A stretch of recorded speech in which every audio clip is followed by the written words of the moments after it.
You know, as you and as we look at Egypt, and I've spent some time this Holy Day season talking about the analogies and how we should compare what went on with Egypt in some of the ancient times to what we do today, because the walk in our path is very similar, and what God had Egypt or Israel experience in Egypt, they were coming out of Egypt, you know, has a lot of lessons for us today.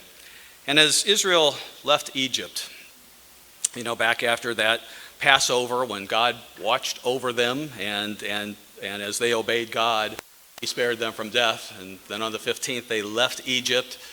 They were joyous and they were solemn as they recognized on that night to be much observed what God had done for them. And they began marching through the wilderness. And then back in Exodus 13, there's some heartening things that we heard that we read about. As Israel was marching, they should have felt much comfort with God. And at the end of chapter 13, it says this, in Exodus 13 and verse 17, it says, "It came to pass when Pharaoh had let the people go, that God didn't lead them by way of the land of the Philistines, although that was near. For God said, lest perhaps the people change their minds when they see war and return to Egypt." It wasn't his purpose to get them there quickly. There was a lot they had to learn between then and the time they would enter the promised land. So God led the people around by way of the wilderness of the Red Sea, and the children of Israel went up in orderly ranks out of the land of Egypt. And Moses took the bones of Joseph with him, for he had placed the children of Israel under solemn oath, saying, "God will surely visit you and will carry up my bones from here with you." So they took their journey from Succoth and camped in Etham at the edge of the wilderness. And the Eternal went before them by day in a pillar of cloud to lead the way, and by night in a pillar of fire to give them light, so as to go by day and night. He didn't take away the pillar of cloud by day or the pillar of fire by night from before the people. You know, for Israel, as they had been through everything they had gone through in the weeks and months leading up to the time that they left Egypt, as they were there and they were free for the first time and they were away from the slavery and the bondage of Egypt, it had to be awfully comforting for them to look up in the sky and seeing that God was there in a cloud by day, shielding them from the intense heat that was there in that wilderness. And at night they would see the pillar of fire. And then whenever they maybe felt a little scared or a little uncertain about the steps they were taking along the way, you know, they could look right up in the sky and they would know God is there. There's the cloud that's leading us. There's the pillar of fire by night that warms us and that lets us know God is always there, always watching. No matter where we go and what we do, they should have understood, and they should have come to understand, because that cloud and that pillar of fire was there right until the time they reached the promised land. God never left them. They always had that presence that they could look up to. Now, I hope you understand the analogy for us is exactly the same. God called us out of Egypt. He called us out of a world that's going nowhere, that is full of sin. And he put us on a road to the kingdom and his eternal life and what he has planned for us. And we should never forget, and we should be comforted that no matter what twist and turn that road may take, because Israel, you know, some of them may have asked, well, how come we're not going up this way? That's closer to where you're leading us than this. And we may ask, why not this and why not that?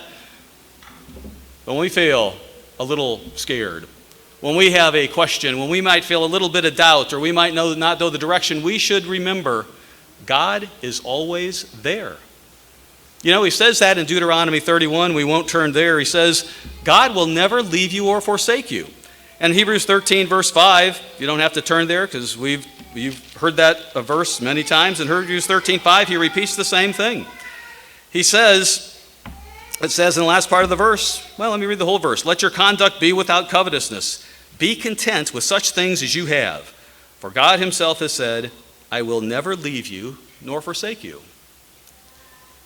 When things look a little scary, when we're not sure exactly where things are going, I hope we remember, and I hope Israel remembered, all we have to do is look up to the sky, get down on our knees, and pray to God and know he is always there. He will never leave or forsake us. And as long as we follow him, just like as long as the Israelites followed that cloud by day and that pillar of fire by night, he would surely lead them to what they had left Egypt for. And as long as we follow God, as long as we follow his principles, as long as we follow his ways and are committed to them, it may take twists and turns, our life, but we know that he is there, and we can call on him night and day, and he will answer, and he will lead us to exactly where he wants us to be. Now, the Israelites didn't know it there in chapter 13 when we read that, but they were about to face a huge trial, because none of our lives, when we're called out of Egypt and the world, are just a merry path without any kind of problems along the way. Israel was going to try to find many things along the way that was going to cause them some problems. But they should have remembered God was there and not to worry about those things. And I'm not going to recount all those things they encountered on their way. In chapter 14 of Exodus, we find one of those things. But that's not all the things that I want to talk about today. Let me read one more scripture here. Because what Israel may not have understood back at the time of Exodus 13, but we should realize today, is that God has only our best interests at heart. You know, Romans 8:28, when we look at what God did for Israel, when we look at what he's doing for us and where he's taking us, it says we know that all things work together for good to those who love God, to those who are called according to his purpose. It may take twists and turns. We may have things happen to us along the way that we don't understand or don't want to happen, but it's for a reason, and we know what those reasons are. Well, you know, we're here on the last day of unleavened bread, and the last day of unleavened bread saw some major things happen in the Bible. It's mentioned on a couple of occasions, and one other as well that I want to go back to, Genesis 19, and talk about some lessons that we can learn from three different places that something happened of note during these days of unleavened bread, and in a couple of cases at least, and maybe three, on this last day of unleavened bread. In Genesis 19, we find the story, the well-known story, the world over, of Sodom and Gomorrah. And we know Sodom and Gomorrah, they are synonymous with totally wicked, totally depraved, totally sin-filled. And it's notable, you know, that maybe, perhaps, this happened, or that Sodom and Gomorrah, God purged the land of that sinful city, or sinful cities during the days of unleavened bread. Some speculate that because in Genesis 19, verse 3, you know, when the angels came and Lot took them in, it says he insisted strongly that they would come with him. So they turned into him and they entered his house. Then he made him a feast and baked unleavened bread, and they ate. Now, on a normal occasion, you would bake leavened bread. So some speculate, and for other reasons I'll get into in a minute, that this Sodom and Gomorrah event happened during the days of unleavened bread, during the time that we are in now. But Sodom and Gomorrah didn't become the way it was overnight. It just wasn't a city that was, you know, one day was okay, and then the next day it was this thoroughly wicked city that God thought and decided they are so thoroughly corrupt, they need to be eliminated from earth. And he would send fire down to them. It happened over the course of time. You remember back in Genesis 14 when Abraham went out and he actually fought for Sodom and Gomorrah, and it was still a wicked place at that time, but at that time God allowed Abraham to bring back the things to Sodom. And Sodom and Gomorrah can teach us a lesson about what can happen to us if we don't pay attention to what's going on. Let's go back to James 1.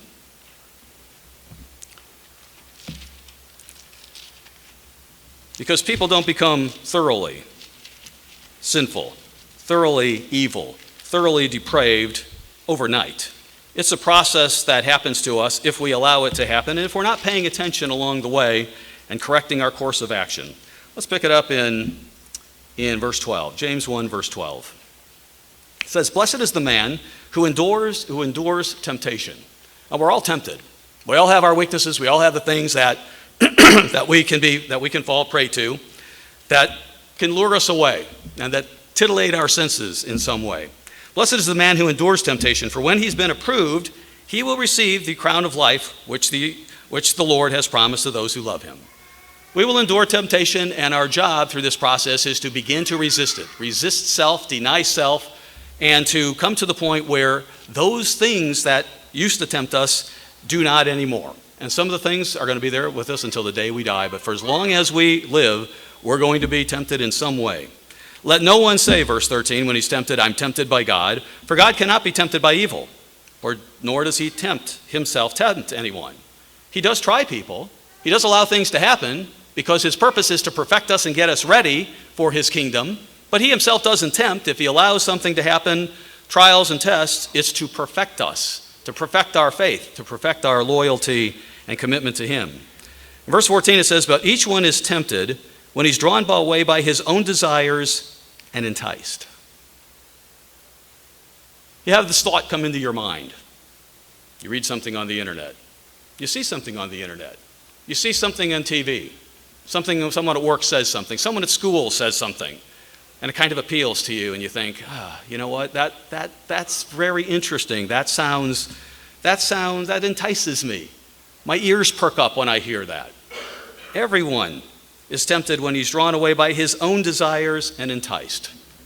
It happens to all of us. It happened in Sodom and Gomorrah. Now, they just didn't arise one day and they became the thoroughly corrupt city and perverse city they were. It happened over time, and they didn't resist that temptation. They didn't resist what they should have. And maybe some of us don't. Then, it says in verse 15, when desire has conceived, when we allow it to stick around our mind, when we think about what if and would it really hurt if just this one time, because it's just so tempting and it looks so appealing, kind of like that fruit that Eve looked at and said, man, that looks really good. If I just took a bite, would it really hurt? Then when desire has conceived, it gives birth to sin, and we sin against God. And somewhere along the line of the history of Sodom and Gomorrah, people began to yield to that. They were enticed, and then they followed through on that desire, and they sinned. And sin, when it's full grown, brings forth death. It just continues to grow. In Sodom and Gomorrah, in other nations and that we read about in history, in America today, the desire is there. People are enticed. It sounds like it's good. It sounds like, what is the problem with that? And then it becomes sin, and then sin continues to grow. It continues to grow until it's full grown, and God says, enough. It's beyond people coming back and turning back to me. And in the case of Sodom and Gomorrah, it was, they're gone. They're gone. You know, you look at the history of Sodom and Gomorrah, back in Ezekiel 16 and verse 48, it tells us what the sins are. The sins aren't what we see in Genesis 19, but we see what happened along the way to Sodom and Gomorrah. And we could read in Romans 1 too and see the same thing in Romans 1 that we read here about Sodom in Ezekiel 16. And when we read Ezekiel 16, we see, that could be any of us.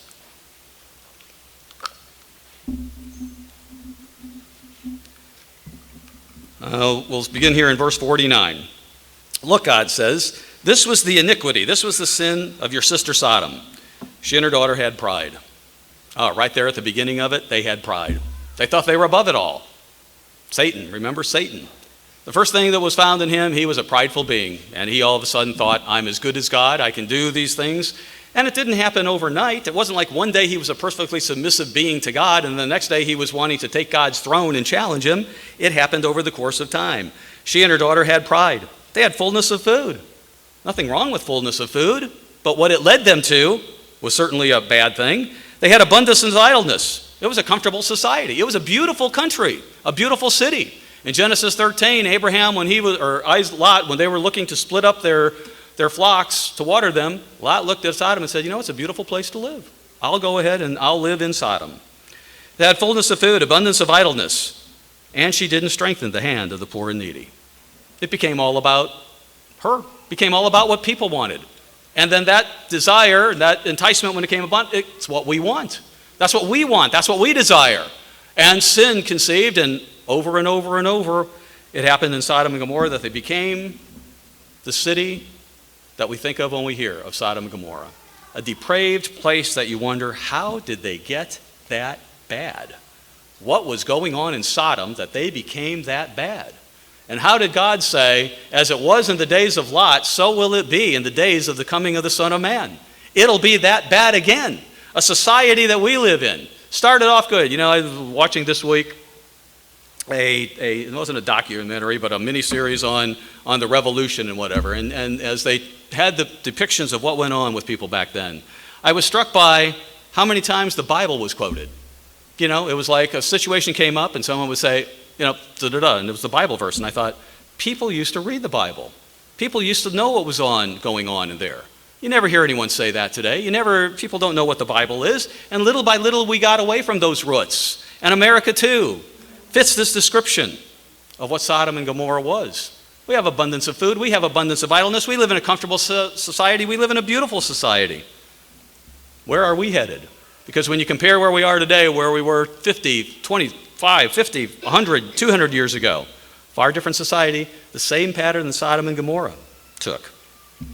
And so we find in Genesis 19 this thoroughly corrupt city that followed the pattern that James talks about that can happen to any of us if we let sin in, if we let temptation hang around, if we become enticed, if we think, oh, just this little bit, oh, I can take this little luxury, oh, I know when the luxury, and I don't mean that in the good sense of the word, but I can entice my lust a little bit and go to where I want to go. If we allow those things to happen, it just conceives and continues to grow. So we find ourselves back here in Genesis 19 in this very unsightly situation. Here they are in Sodom. Two angels come down. And you notice in chapter 18 before that, God did what Jesus Christ did when he was talking to his disciples. He let Abraham know what was going to happen. He talked to him about, I've heard the wickedness of Sodom. I'm going to destroy it. And you remember Abraham pleaded, well, if there's 50 righteous, and he said, no, not for 50, not for 40, not for 30, not for 20, not for 10. There were less than 10 living righteously in that city. It was thoroughly corrupt. And so in chapter 19, the angels come down and they walk into Sodom and they face a situation that any of us, if we walked into that situation, we would be so uncomfortable and we would think, this needs to be done away with. I mean, here they are, they meet Lot in the city square. He asks them to come home. He's the model of hospitality. He brings them home. He cooks them dinner. He invites them in. And then the men of Sodom in verse 4, both old and young, all the people from every quarter surrounded the house, and they called to Lot and said to him, where are the men who came to you tonight? Bring them out to us that we may know them. And they've added the word carnally because they know what it was that they were asking for. And you look at those scriptures and you think, how did that society ever become that way? Was that the norm of what went on there? I mean, how do people even exist in a situation like that? I was reading through some Jewish commentaries on Sodom, and they had a few of them had some interesting concepts. And I don't know if they're actually true. I tried to document some of them, but I thought, well, some of them make some sense as to what was going on in Sodom during that time. They suggest that there were some springtime pagan festivals that were happening during the time of this event in Sodom and Gomorrah. One of them they talked about was Ishtar. And Ishtar, if you remember, was the fertility god. And I'm just going to read a little bit to you to kind of let you see what the scene was in Sodom during this pagan festival that happened around the spring equinox. You know, today we have a holiday called Easter named after Ishtar. And this comes from Wikibooks, Hebrew Roots, /idolatry/Easter. And let me just read a couple things here so you can kind of see just how depraved the society was. It says the original pagan festival of Easter, Ishtar, was a sex orgy that celebrated the return of life via the fertility of Ishtar's conception of Tammuz. Worshippers celebrated the conception of Tammuz on the first Sunday after the full moon that followed the spring equinox. They celebrated it by baking cakes to Ishtar, getting drunk, engaging in sex orgies and prostitution in the temple of Ishtar. Women were required to celebrate the conception of Tammuz by lying down in the temple and having sex with whoever entered. The man was required to leave her money, and then it goes on and talks about the babies that resulted from that and everything. Can you even imagine that society? Can you even imagine a festival where that's what was happening? And that was just part of what was going on. And so some of those older commentaries will say this is what happened during that time. These men entered Sodom during this time of a festival where everything went. There was just this tremendous focus on sex and sex orgies. And there's another god that I had never heard of that had to do with homosexuality, because certainly if the heterosexual community was able to do anything they wanted, the homosexual community was able to do whatever they wanted to. It was just part of their pagan rituals. And what the men entered into was this depraved society where it was anything goes. We can do whatever we want with anyone who enters the city. And I thought, well, maybe that is what was happening. The men entered in during that time of a spring equinox, a spring festival. Lot was baking unleavened bread. And here we had men saying, where are those guys who entered in? We want them. And they weren't about to let go because they thought, we've got the right. This is our festival time. We can do whatever we want with whoever we want. The angels who were there were appalled by what had happened, just like you and I would be. And I think most of the world today would be appalled if that type of thing happened. But you know, Sodom wasn't always that way. Sodom wasn't always that way. It got to that point. It got to that point where it was so depraved that God looked down and said, no more. No more. The sin of this land is so grievous, it can't be tolerated. They need to be eliminated from earth. And it may well be that it was during the days of unleavened bread, maybe even on the last day of unleavened bread, that God rained fire down on Sodom and Gomorrah. And it may be during the days of unleavened bread that God told to his people, get out of this land. Get out of here, Lot. Take your family. Get out of here. You're not going to live in this place. I'm going to deliver you from the bondage and the constant infusion of the wrong and evil that is in this place. Let's look down at verse 15 here in Genesis 19. We see something that we can also think about today. It says, when the morning dawned, the angels urged Lot to hurry. They told him, we're going to destroy this place. You need to get out of here. Saying, arise, take your wife and your 2 daughters who are here, lest you be consumed in the punishment of the city. Get out of here, Lot. God has made the determination. You don't need to be part of this. God is looking to save you. Well, you know, we can turn back, if you keep your fingers there in Genesis 19, and come back to Revelation 18. We see God saying a similar thing to people at the end time. Revelation 18, those would be the people, for those of us who may live until the return of Jesus Christ, until we see the things, the prophecies fulfilled in Revelation that Christ spoke about in the Olivet prophecy, and the Old Testament speaks of as well. But in Revelation 18, there's this society, this civilization called Babylon, a thoroughly evil society, a society that is anti-God, has nothing to do with what he stands for. In Revelation 18, verse 4, it says, I heard another voice from heaven saying, come out of her, my people. Get out of her, lest you share in her sins, and lest you receive of her plagues. The same thing he said to Lot.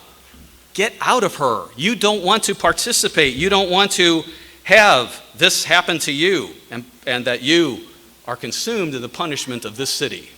And God would say that to you and me. Come out of her.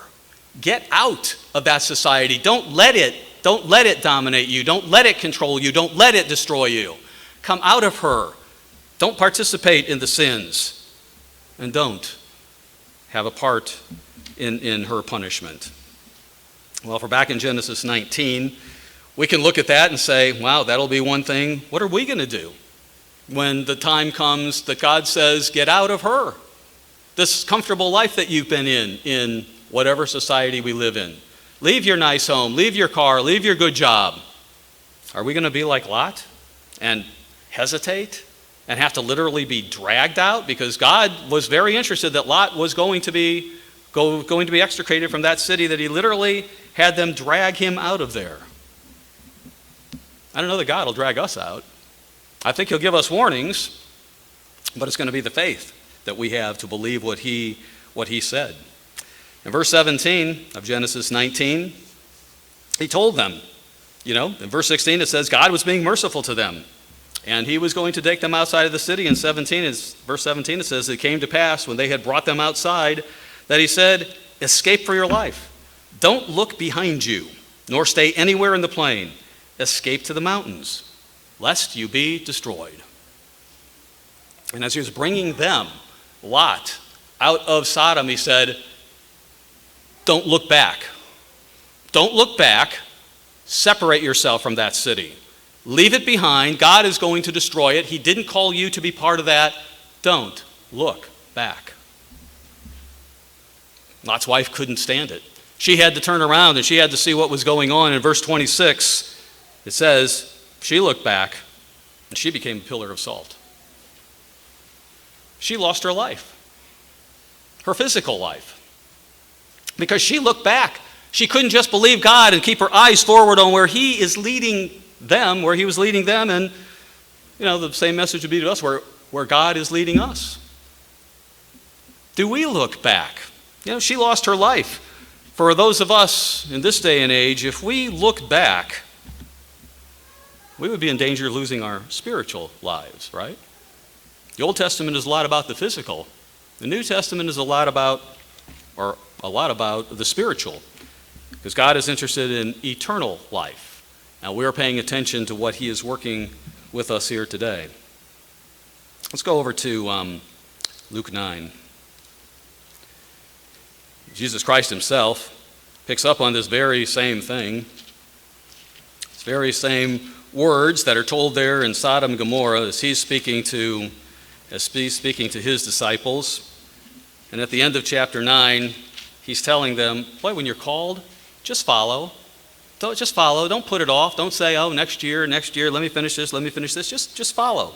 Just believe. In Luke 9, verse 62, the very last verse, Jesus summarized what He has been saying in this chapter, and He said to them, no one, having put his hand to the plow, no one who has come out and no one who has come out of the world, no one who has heeded my call and begins following the way that I have, no one who has put his hand to the plow and looking back is fit for the kingdom of God. No one looking back is fit for the kingdom of God. Now, as we contemplate the days of unleavened bread, what we've learned, how many of us look back? Back that was fine. I wanted to keep my foot in the world for this reason. I have this that needs to happen, and this needs to happen, and I'm willing to make a compromise here and there and whatever for my children, for me, for my family. Christ said, don't do that. Anyone who has put his hand to the plow, anyone who has told God, I give up my life, I follow you, and looking back because it just was so appealing. I won't turn to the verses in Exodus 14, but you remember how the Israelites continued to look back.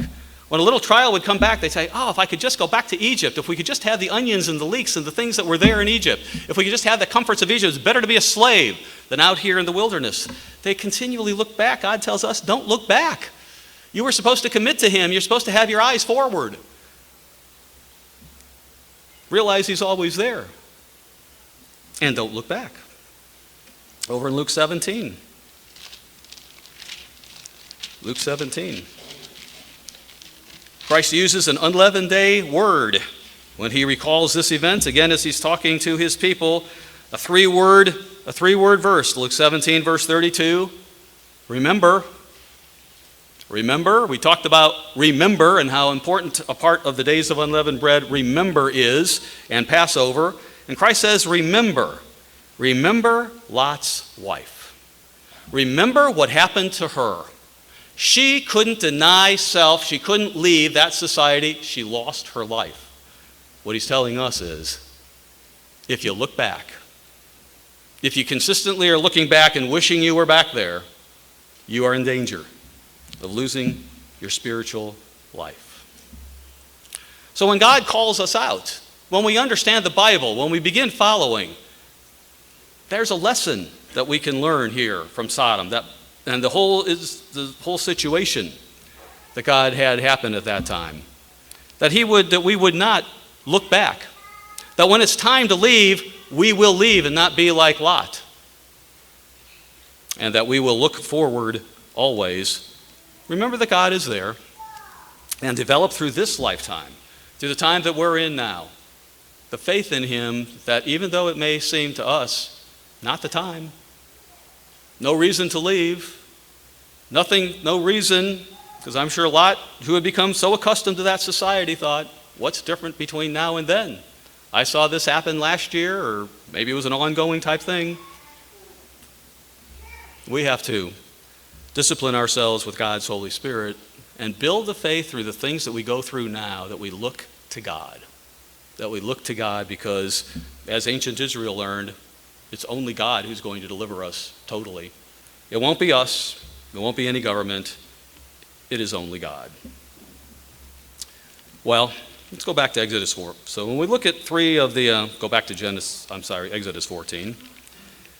So when we look at unleavened bread, there's a lot we can learn about leaving sin and what God would have us do, leaving sin behind, and how he destroyed that civilization, eliminated that civilization from earth, perhaps during the days of unleavened bread. But things that we need to keep in our mind as we prepare ourselves and as we let God prepare ourselves for whatever lies ahead in the future. And even today, that we don't look back. In Exodus 14, we have another land here, an unleavened bread land, I'll call them, of the three unleavened bread lands that we'll look at today. We have Israel coming out of Egypt. They had the pillar of cloud by day, they had the light by night. And it was a comfort, I'm sure, to them, as I said, that God was there. Just like it should be a comfort to us, that we know that whenever we seek God, we'll find him. He isn't hiding himself from us, we hide ourselves from him, we often say, because it's not him who leaves, it's us. And here in chapter 14, we find that Israel is about to enter quite a trial on the last day of unleavened bread, is what is commonly believed. Let's begin in verse 5. You know the story well, but let's read and look at some of the details here. It was told the king of Egypt, the Pharaoh, that the people had fled, and the heart of Pharaoh and his servants was turned against the people. They let them go, but they were having second thoughts and thought, we want that 2 million people back among us. We've lost a lot by letting them go. So the heart of Pharaoh and his servants was turned against the people, and they said, why have we done this? Why have we let Israel go from serving us? So Pharaoh made ready his chariot and took his people with him. Also he took 600 choice chariots, and all the chariots of Egypt with captains over every one of them. I made a mistake. I'm having second thoughts. I'm going to go back and I'm going to get these people back. I'm going to put them back into servitude. I'm going to do whatever it takes. I will bring them back or I will kill them. He just didn't want them to have their way. So he made, verse 8, and the Lord, the Eternal, hardened the heart of Pharaoh, king of Egypt, and he pursued the children of Israel, and the children of Israel went out with boldness. Well, they saw the power of God as they went out, and as they went out of Egypt, they went out with a high hand. They knew the power of God. They knew that he is the one who delivered them. It wasn't anything they had done. So the Egyptians pursued them, all the horses and chariots of Pharaoh, the horsemen and his army, and overtook them camping by the sea beside Pi-hahiroth, before Baal-zephon, with their backs literally up against a wall. But God didn't take them the direct route. He took them in a route that many who are there today, who were there then, would say, why would God bring us here? Why would we be camping by the Red Sea? They didn't know what God had planned for them. They were going to learn to have more faith in God. Didn't make sense to man what was going to happen, but it's made certain sense to God. Verse 10, and when Pharaoh drew near, the children of Israel lifted their eyes, and behold, the Egyptians marched after them. So they were very afraid. And the children of Israel cried out to the Eternal. They began to panic. The same thing any of us would do, right? We're sitting there and we're this people that are with our backs against the wall, and we have the mightiest nation on earth bearing down on us. Yes, God had exacted his judgment on the gods of Egypt through the 10 plagues, but it was still a powerful nation. They still had all the chariots, they still had all the horses, and Pharaoh was bringing them out in force with the intent, either I'm bringing you back or I'm going to kill you. Now Pharaoh is a type of Satan. He was inspired, or he had his spirit from Satan. I'll either bring you back or I'll destroy you. Same thing he would want for us. I'll either have you back in the world. If you're willing to come back in the world, that's okay, because I know death exists, or I will destroy you. Because there's only two options in Satan's mind. Bring them back. Have them look back. Have them turn back. And use whatever problem, or I will kill them. They were very afraid. And they said to Moses in verse 11, because there were no graves in Egypt, have you taken us away to die in the wilderness? Why have you so dealt with us to bring us up out of Egypt? Isn't this what we told you, saying, let us be, let us serve the Egyptians, for it would have been better for us to serve the Egyptians than we should die in the wilderness. There they are. If we could just go back, if we could just undo everything. They forgot everything that God had told them. They forgot everything that had happened. They forgot that he was watching over every move they made. They forgot that he's the one who led them to that place. And they were afraid. And it was a monumental trial. Don't even think that it was a little trial. It was a trial that you and I would look at and say, wow, how do we get out of this one? We've probably all been in a situation in our lives when we think, man, there is just no way out. There's no answer. There's no doctor, there's no financier, there's no politician, there's nothing that can get us out of this situation. And it should be a comfort to us when we come to the realization, only God can do it. But it didn't cross Israel's mind. And you know, sometime in our lives, we're going to be up with our backs against a wall. We're going to find ourselves with our backs against the Red Sea and everything bearing down on us. It may be financial problems. And we look and we say, man, there's no other way. And we try to solve these things ourselves. And we think, well, okay, God is doing this. The only way I can do this is if I work on the Sabbath, if I forget it, if I go away for 6 months, work, build my things back up. Is that the answer? No. No. You know, Israel, the problem they had here is like, we don't have an army. We can't fight Pharaoh. They didn't know what to do, so they were panicking. Sometimes we can panic and think, what does God want us to do? You know what God wants us to do? The answer is here in chapter 14. Not to look to our own devices and our own ways to how to solve these problems and face these catastrophes that come our way. It's to rely on Him. Maybe it's a health crisis and we have a diagnosis that comes our way and we think, whoa, I didn't see that coming. That came out of the clear blue. What do? Do we sort of scurry around and we listen to everything the doctor says and says, this is what we do? And we think, yeah, that's what we're going to do. Every single thing the doctor says, we will do. Not saying we shouldn't. Not saying that we shouldn't go to a doctor. Not saying that we shouldn't follow what he says. But is that what we do? Panic and then do what the Israelites did. Oh, I'm afraid. I don't know what to do. So I'll just go back and I'll do that. No, that isn't the answer. When we have relationship problems and the whole world is falling down around us, do we say, oh, I'll do whatever it takes to get back together. I'll compromise. I'll do whatever it is. No, God takes us on these routes because He wants to build faith. He wants us to build our trust in Him, to know He is always there, that He is going to deliver us. Maybe not the way we think, not maybe when we hope, but He will, just like He did with Egypt. And in these verses we find these things that we need to discipline ourselves to think of when these trials come, and they will come. God hasn't promised any of us, you will go from the time I call you until the time you die with not a trial. Sometimes, some of them we bring on ourselves, right?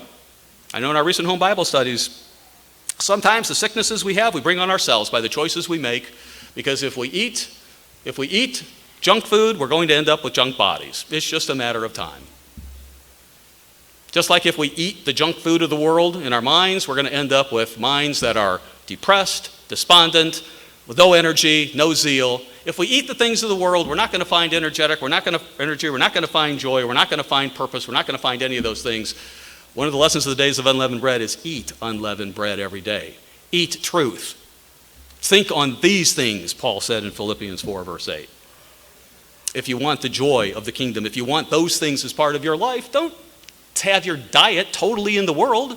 Don't ignore God. When things come our way, no matter what the situation is. You know, the lesson of the day of the lesson here we find is turn to God. Don't scurry about and justify and say, well, God wants us to do something. Yeah, God does want us to do something, but He wants us to look to Him. In verse 13, Moses says, among all this scurry, among all this rush, among all this fervor and worry that the Israelites are having, and all this panic that they say, what do? We're just going to have to do this. Let's just go back to Egypt. Let's just find out what Egypt would say. Maybe we can surrender to them and everything will turn out okay. Moses said to the people, don't be afraid. You know, that takes discipline. When things come our way and we get the problem that serves our life, God would say, just stand still, the next thing He says. Don't be afraid. How many times do we read in the Bible it says, don't be dismayed by these things? Between now and the time of Jesus Christ's return, there will be things that are going to cause us dismay. Things that we look at and think, that is a scary prospect. That is a scary thing to think that the whole world might be against us because Jesus Christ said, if they hated me, they're going to hate you. Not because of what you've done, but because of what you believe. They don't like the message. They don't like what you stand for, just like they didn't like what he stood for. That can be a scary thing. God says, don't be dismayed.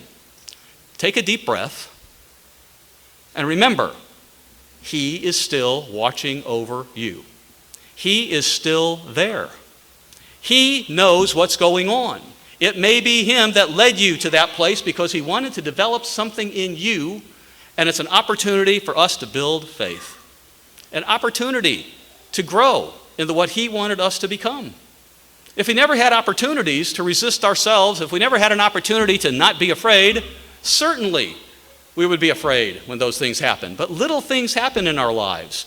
Just like sin can begin very small and it can multiply and grow, so faith can start small, but it grows and grows and grows as we follow the principles of the Bible.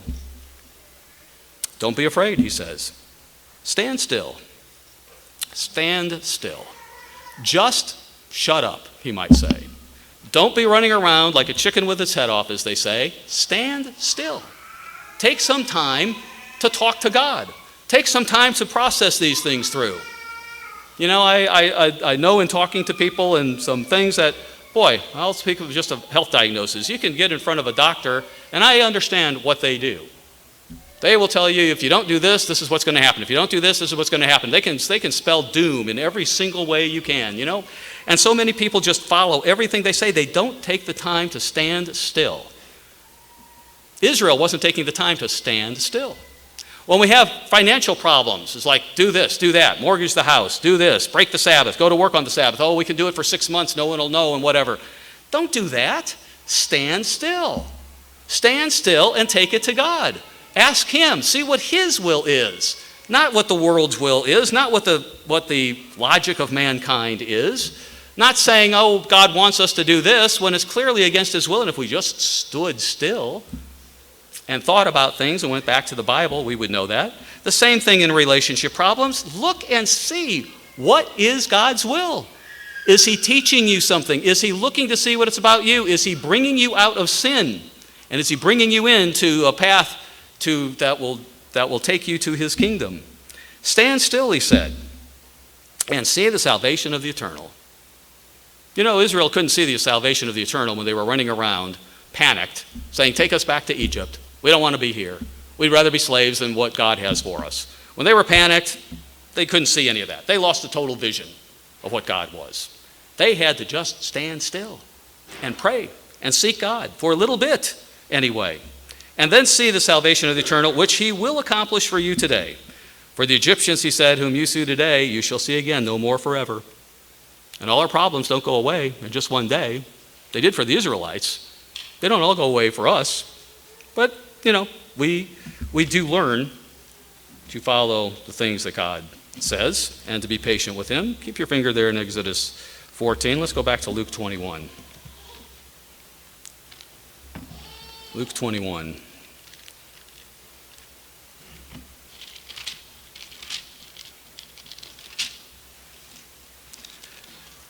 Luke 21 and verse 16.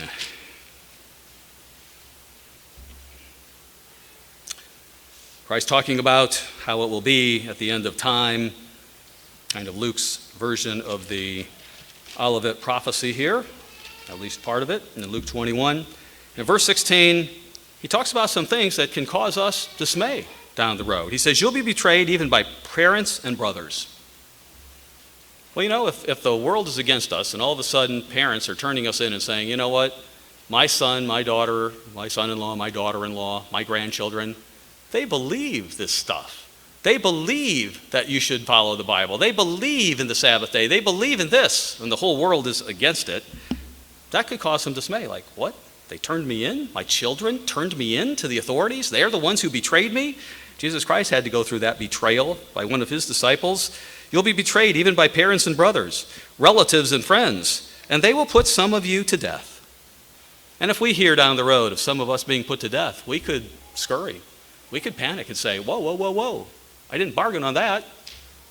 That wasn't in my mind when I signed up for this. What? Some of us were put to death because of what they believe? Some of us, if we don't take the opportunities that God gives us today to build faith, could find ourselves running around and saying, yeah, I'll go back to Egypt. Yeah, I'll go back to the world. Yeah, I'll cave into the beast. Yeah, I'll take of that mark. You'll be betrayed even by parents and brothers, relatives and friends, and they will put some of you to death. And you will be hated by all for my name's sake. What would God have us do during that time? Panic? Give in? Say, I don't want the kingdom. I'd rather live in this society that is doomed to death, that is doomed to destruction, rather than what the promise that God has said. Is that what he'd have us do? Run around like we have no idea what to do? No, no, no, no, no. He says in verse 19, by your patience, possess your souls. You don't be afraid. You stand still. You see and you wait for the salvation of God. Because during the course of your lifetime, you have learned to believe in him more and more with each passing year.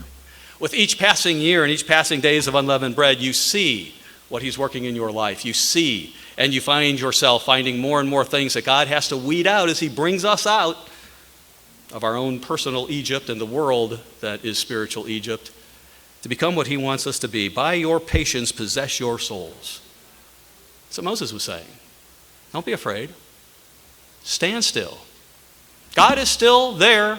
He's still watching. He knows exactly what is going on.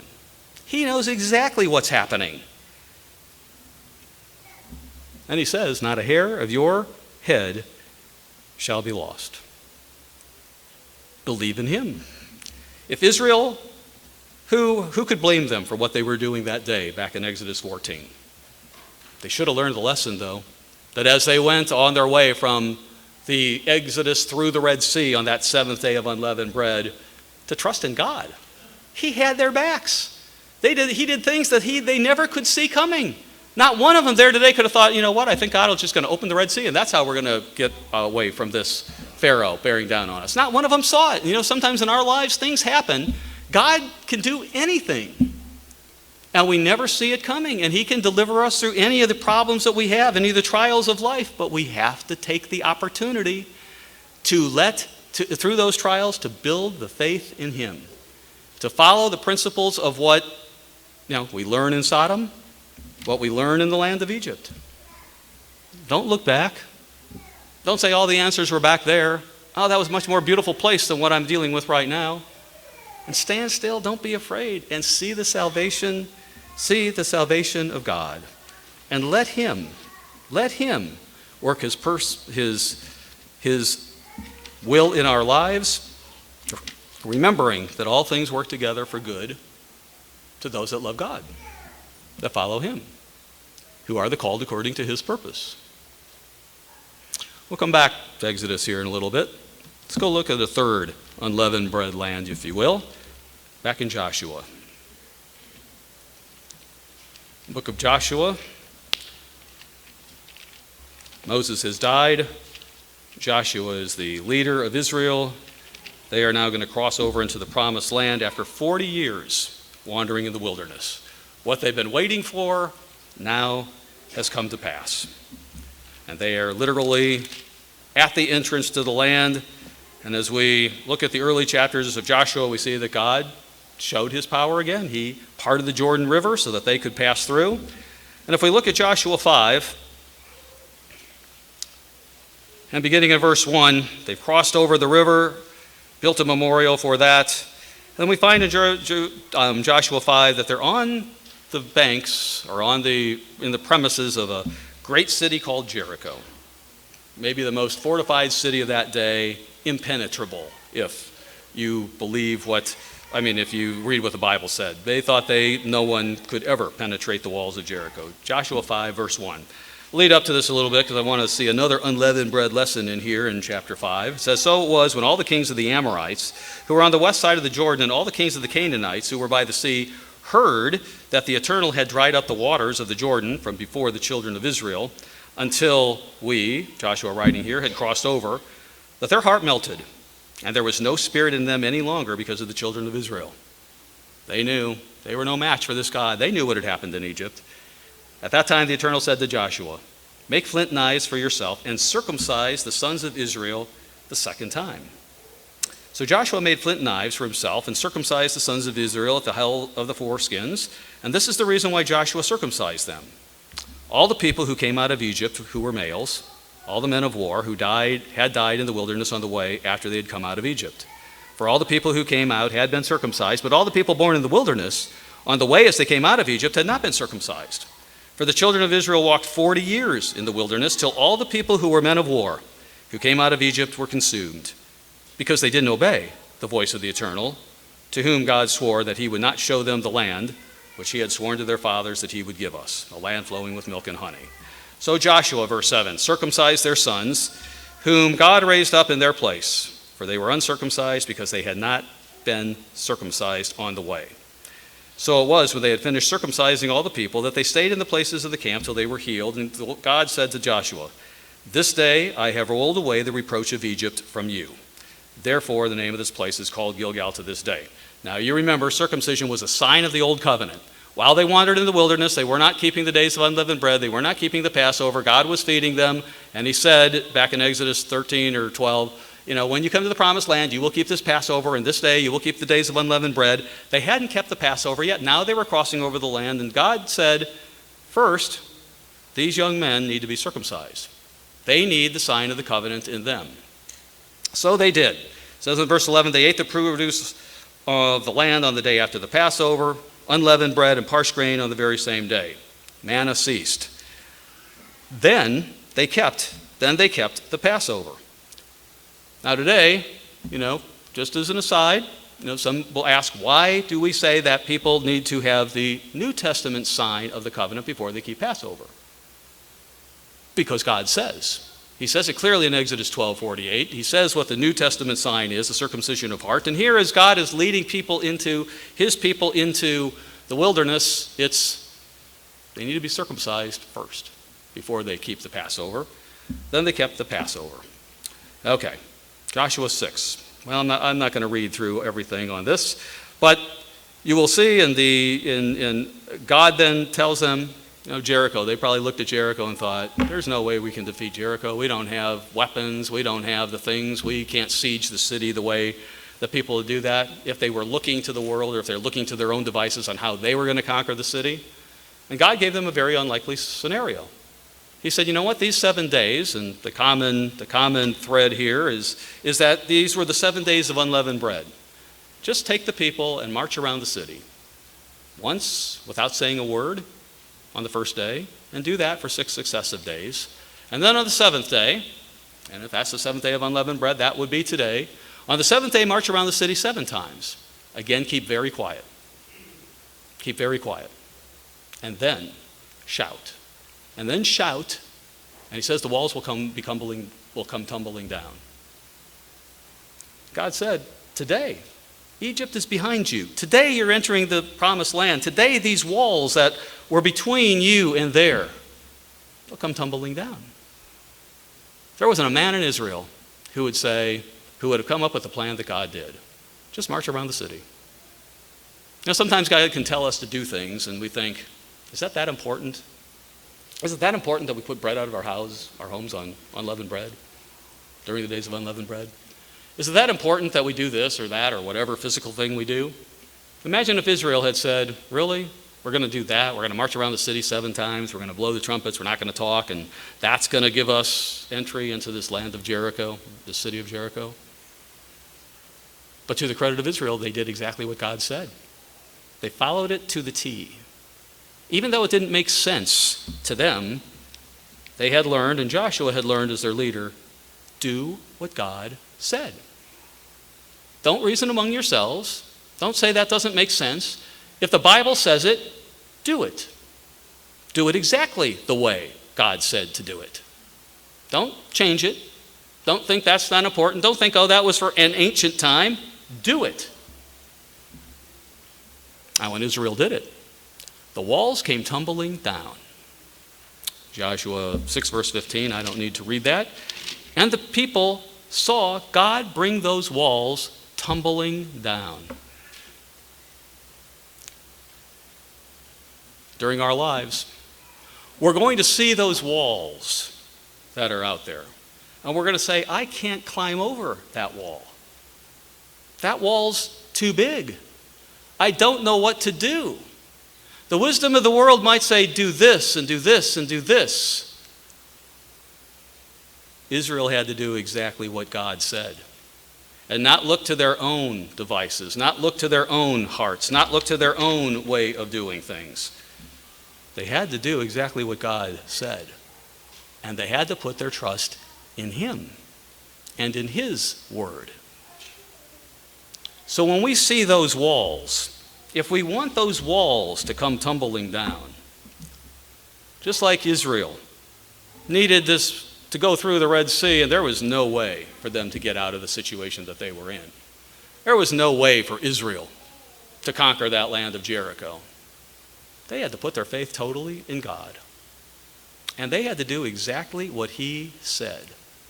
They had to seek Him and find Him and listen to Him. And not the conventional wisdom of the world. Not to look for outside help. Not to listen to the people who say, do this, do this, do this, do this. And meanwhile, the walls don't come tumbling down, whatever those walls are. A lesson of the days of unleavened bread. If we're going to cross those walls, if those walls are going to come tumbling down and we enter into God's kingdom, into the millennium, if we're going to be there when Jesus Christ returns, there's no other way but to do exactly what He says. Let's turn back to Revelation 12. Revelation 12, verse 12.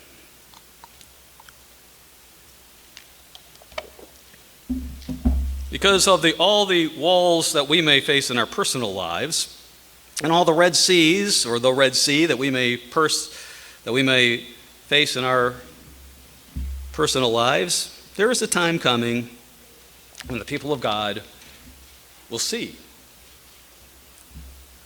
and have to do exactly what God said and do the things that we've talked about. Revelation 12. Speaking of the end time, Satan has been cast down to the earth at the end time. It says in verse 12 of Revelation 12, it says, therefore rejoice, O heaven, and you who dwell in them. Woe to the inhabitants of the earth and the sea. For the devil has come down to you having great wrath, because he knows that he has a short time. And his will is make you panic, make us panic, make us fret, make us want to go back and look back. He has come down to you and to eventually have us die and lose what God has promised us, because he knows he has a short time. When the dragon saw that he had been cast to the earth, he persecuted the woman who gave birth to the male. He persecuted the church. That's what his target was. That's who he has his sights on. But the woman was given 2 wings of a great eagle, that she might fly into the wilderness to her place, where she's nourished for a time and times and half a time from the presence of the serpent. Looks like God has saved them. They've been delivered from Egypt. God has taken them to a place where He will nourish them from the presence of the serpent, much like Israel was in those days after they left Egypt and as they were wandering, but then found themselves at the Red Sea. So the serpent, in verse 15, spewed water out of his mouth like a flood after the woman, that he might cause her to be carried away by the flood. Words, but I think at that time, what the people of God who are a part of this group that God is taking to a place where He will nourish them for a time, times, and half a time, it's going to be a tremendous test. We're going to see what's going on. What is He sending after us? We didn't count on this. We didn't expect that flood, that army, whatever flood means or whatever God allows Satan to spew out at us. We didn't see that coming. We thought we were safe. We didn't think that was going to be part of it. What will the people do at that time? What will we do if we're part of that group? Will we panic like the Israelites did and say, oh man, I didn't count on that. I wish I just stayed back there? Or will we stand still? Will we calmly look at it? Remember that God is in charge. Remember that his promises have a lifetime of eating the unleavened bread of sincerity and truth, a lifetime of putting sin out and coming out of a sinful world and not allowing it to be part of our lives anymore, little by little, perfecting our faith, perfecting our commitment to God, in patience possessing our souls, and stand still and see the salvation of God. Verse 16, the earth helped the woman, and the earth opened its mouth and swallowed up the flood which the dragon had spewed out of his mouth. God was there. The people were powerless. They couldn't make the earth open up, but God was there just like he was at the Red Sea, just like he was at Jericho, just like he was when he delivered Lot out of a sinful world, and then they would enter the kingdom of God. But it was a people who had faith in God, people who had learned through the course of their lives to have faith in God and to do it his way. Do it his way and seek him.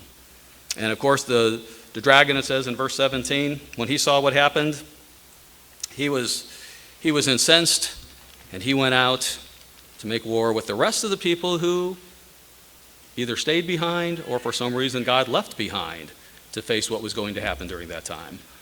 Isaiah 55.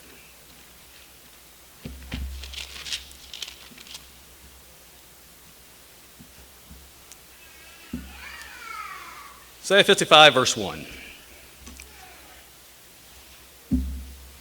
Through Isaiah, God says, ho, everyone who thirsts, come to the waters. You got problems? You need help? You need those things? Come to the waters. And you who have no money, come, buy and eat. Yes, come, buy wine and milk without money and without price. You need things? You got problems? You have things that need to be solved and things in your life? Come to me. Come to me, God says. I'll provide. Why do you spend money for what's not bread and your wages for what does not satisfy? Why are you looking there?